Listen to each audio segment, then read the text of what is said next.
welcome to my channel. This is India. I hope everyone's doing well.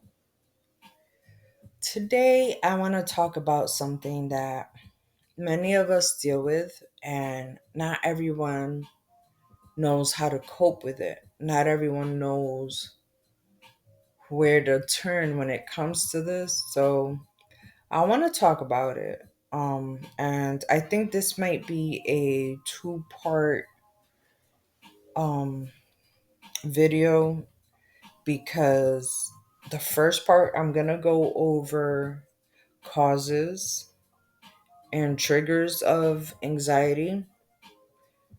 And I think on the second part, I will go over tips on how to calm and ease your anxiety. Okay. So, anxiety can appear for many reasons. Most common would be, something traumatic, doubts, stress, fear, pressures of the world or life. And there's other causes, which I'm going to get into right now. The first cause I have is genetics. Sometimes it could just be passed down from generation to generation. And sometimes it's, let's say, if your great grandparent, one of them experienced anxiety, it could be passed down to you. There's a 30 to 50% chance that you will experience anxiety as well because it's in your bloodline. The second one I have is life. Negative situations in any area of life can easily cause anxiety. Experiencing tough times with things, we have issues with family, your partner, money, work, anything that can cause you stress can also trigger anxiety. Medications. Number three. Did you know that some medications have one of the side effects is anxiety? So, one of those is asthma medications. Asthma medications are known for causing anxiety because it raises your heart rate. Steroids is another one that's also known for causing anxiety, as well as weight loss pills. And those are all known for causing anxiety. So if you're experiencing that because of any of these medications, I would recommend that you pull away from it and just see how you feel. Number four, insomnia. Insomnia is a big trigger for anxiety, and not many people are aware of it. The lack of sleep is not giving your body, your mind, enough time to recuperate from whatever it is that you've been going through, whatever it is you've been experiencing, whatever it is you've been dealing with. It needs time. At night is when our body just heals, our body recuperates, our body re-energizes. So you need to relax and recharge. And one of the best ways to do that is to get enough sleep, get enough rest. Number five, things that are going to trigger your nerves like caffeine. We got caffeine, black tea, green tea, energy drinks, all of those contain caffeine, as well as coffee, obviously. Any of these drinks, you should keep them at a minimum if you're having symptoms of anxiety. Now, number six is a huge one for me. This is one that I used to deal with until I will explain as I get into it, okay? But number six, overthinking or just thinking of the future. Have you ever caught in yourself like thinking the what if, the when, the why, the how, right? You find yourself in that cycle of trying to figure out things that you have no control over is going to cause anxiety. right? Not remaining in the present moment is a huge trigger for anxiety because we're trying to figure out something that hasn't yet happened. So we need to just kind of focus on the present moment because quite honestly the only one who knows how things are going to unfold for us is God. We can imagine how it's going to turn out, but we don't know that. The only one who knows is God, right?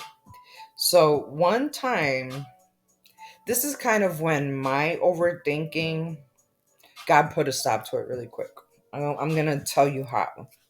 So one day I was sitting here and I'm kind of like, stressing a situation, an outcome of a situation that has not yet happened. And it had been weighing on me because I kept trying to figure out the how, the when, the why, all these things that haven't even happened yet, right? So I already know like the past is behind me. I can't sit there and focus on that because that could also cause anxiety. But I realize, and now I know, I gotta leave that there, leave the past in the past. My healing journey has opened up that door for me. So I leave the past alone. If it ever comes up, a little thought or memory, I acknowledge it and let it go. Don't stay stuck in it, right? The present moment is where we should be to minimize our anxiety, our anxious thoughts, our anxious feelings. Now, when we start overthinking, we're trying to do God's work. We need to be still, move out of the way, and let God be God, right? So one day I'm sitting there and I'm just stressing and I'm, overthinking. And I asked God, God, what do I do? How can I get past this situation? And his response to me was, do not worry. You will know what I need you to know when I need you to know it. You remain calm. All things are working out in your favor. I swear after that, it's like a light just went off, and I'm just like, why am I doing this to myself? Why am I doing this to myself? I already know the outcome is going to work in my favor. I have that much faith in God. I trust in God that much that I know He's working all things together for my good. Why am I sitting here stressing this? After that day, whenever my mind tries to take me back there, I just remind myself of that conversation. He will show me what I need to know when I need to know it. Other than that, just stay right where you at. Don't worry about that, right? Number 7, alcohol and substances. So sometimes when abusing alcohol or any substance, it tends to cause anxiety. Not only does it cause anxiety when you're using the alcohol or the substance, it can cause anxiety as well when you try to stop and you're going through the withdrawal process. That's a big time for anxiety. And to be honest, that's a lot of the times when people try to stop and they start to go through the withdrawal, they don't want to deal with that. So they tend to go back to the substance or the alcohol because it's too hard for them to go through the withdrawal. And at that time, I would recommend seeking professional help because there is ways to help you with that withdrawal process if you're trying to, get sober or whatever the case may be. Number 8. This is one that I have lived myself, to be honest. So, have you ever heard energy never lies? You got to pay attention. Energy never lies.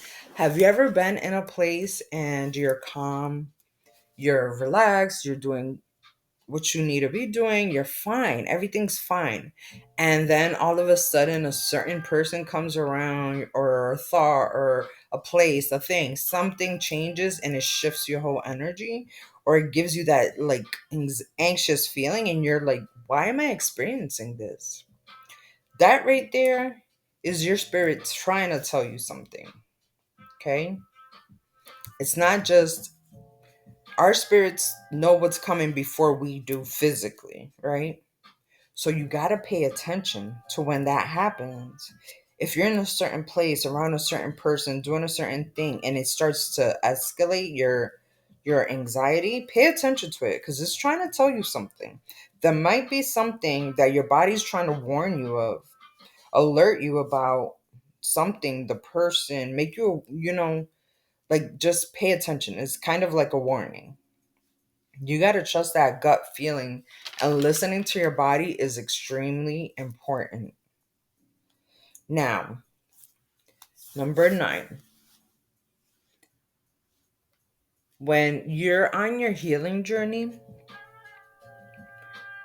there may be episodes of anxiety because a lot of the trauma has to come up from the past. So you might experience some anxiety as you work through, the trauma. And you just need to understand that you are safe, that you are okay, and your feelings are valid. So you just have to continue to work through it. When you're on the healing journey and you reach that point where something from your past is causing that anxiety when it's coming up as you're trying to work through it and heal from it, that area is just gonna be a little more sensitive. So be kind to yourself, okay? Pull away from it when your body's telling you to. Don't force it because you're just gonna keep triggering yourself.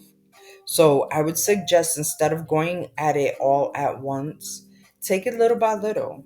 You know, deal with it a little today, pick it up again tomorrow, and keep doing that. And before you realize, you've already overcame it, okay? And it's no longer going to affect you the way it once did. I promise you, once you work through, you heal from a traumatic experience, it no longer has the power to cause that anxiety, that stress in your life, unless you allow it, okay? But once you work past that, the memories of it might still pop up, and that's okay. That's okay. When it pops up, you face it, like acknowledge it, and then you let it go. You do not hold on to it, okay? You already lived that. You're not going to relive it again. You overcame it. You're healing from it. You're moving forward from it. That's it. That's exactly where you should be at your present moment, okay? So, this is where I'm going to leave this video. Those are triggers for anxiety. And I'm gonna make a part 2 to this so I can go over the tips on how to ease your anxiety. Okay, I'm gonna go over things that help me throughout my healing journey that might hopefully help you as well. Okay, so I hope you stay blessed, and please like, comment, and subscribe. Thank you.